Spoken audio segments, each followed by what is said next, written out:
Today, I'm sharing some exciting new research on how the brain attempts to repair itself after a stroke.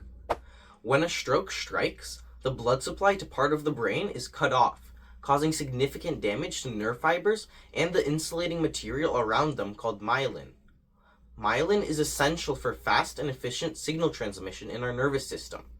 It works much like insulation around electrical wires. Researchers have discovered that the brain naturally mobilizes its own repair cells to fix this damage. These cells function like skilled craftsmen working to rebuild the myelin sheath that surrounds nerve fibers. However, their efforts are frequently hampered by inflammation. This inflammatory environment can obstruct the cells from completing their work, leading to lasting impairments in both physical and mental functions.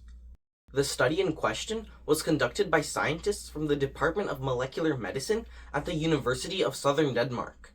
They used unique tissue samples from Denmark's brain bank, a vast collection containing over 10,000 human brain samples. This invaluable resource allows researchers to explore the inner workings of the brain in various conditions, such as stroke, dementia, and multiple sclerosis.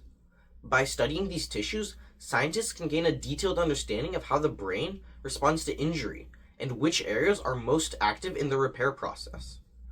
Using advanced laboratory techniques that involve staining tissues with specific markers, a method known as immunohistochemistry, the team was able to create detailed maps of the brain. These maps showed exactly which regions were trying to repair themselves.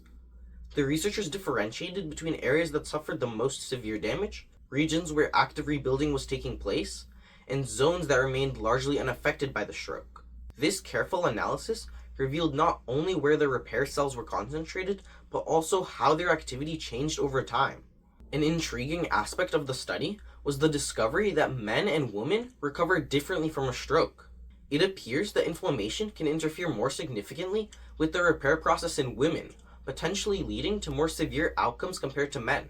This finding highlights the importance of developing future treatments that are tailored to the individual needs of patients, including considerations for gender differences.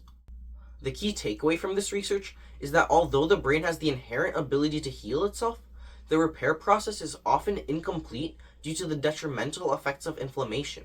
By understanding exactly how inflammation disrupts the restoration of myelin, scientists are paving the way for new therapies that could enhance the brain's natural repair mechanisms. The hope is that these insights will eventually lead to treatments that improve recovery and quality of life for stroke survivors. That's it for today, and thank you for watching. And if you want to learn more about the latest research on space, science, and tech, click here. Thank you, and have a Voltastik day.